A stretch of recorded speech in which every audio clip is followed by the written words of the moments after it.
حرم کے امام ہیں حضرت قاری سدیس۔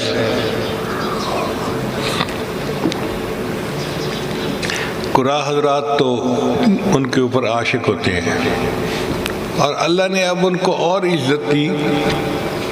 وہ دونوں حرم کے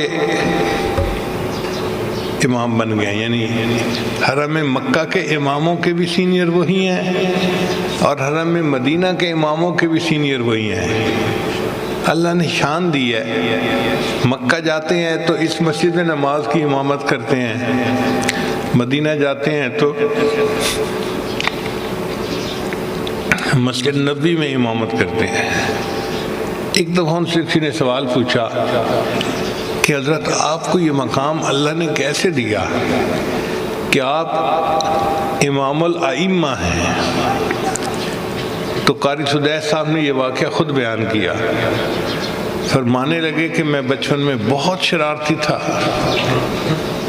اور شرارتیں کر کر کے میں نے اپنے ماں باپ کے ناک میں دم کر دیا تھا۔ میری ماں مجھ سے بہت تنگ ہوتی تھی،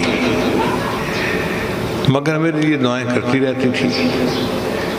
ایک دن گھر کے اندر مہمان آئے تو میری والدہ نے ان کے لیے دال چاول بنائے۔ اب دال پکا کے امی نے رکھی تو میرے ذہن میں کیا شیطانیت آئی کہ میں نے ریت کی ایک مٹھی بھری اور سالن کے اندر ڈال دی۔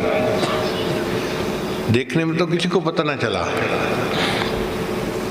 جب مہمان کھانے بیٹھے تو ان کو پتہ چلا کہ جی سالن کے اندر ریت ملی ہوئی ہے، سالن کھانے کے قابل ہی نہیں ہے۔ تو اس وقت بڑا شور ہوا اور میری امی کو بہت ہی ذلت اٹھانی پڑی۔ تو امی نے کہا پتہ کرو یہ کیسے ریت اندر چلی گئی۔ تو جب پتہ کیا تو میری شرارت سامنے آ گئی۔ تو امی کو بتایا گیا کہ تیرے بیٹے سدیس نے شرارت کی ہے اور اس کے اندر ریت ڈال دی۔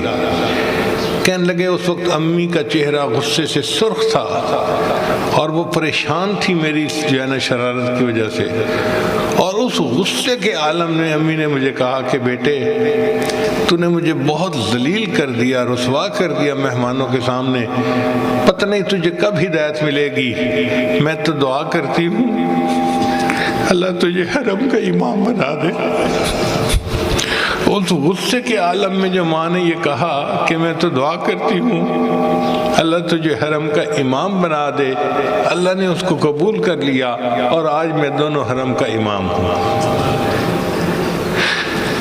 تو اولاد کی تربیت کے بارے میں یہ بہت اہم بات ہے کہ ماں باپ جیسے بھی ہیں، کلمہ گو تو ہے نا، وہ دعائیں کریں، اللہ تعالیٰ ماں باپ کی دعائیں اولاد کے حق میں قبول فرمائے۔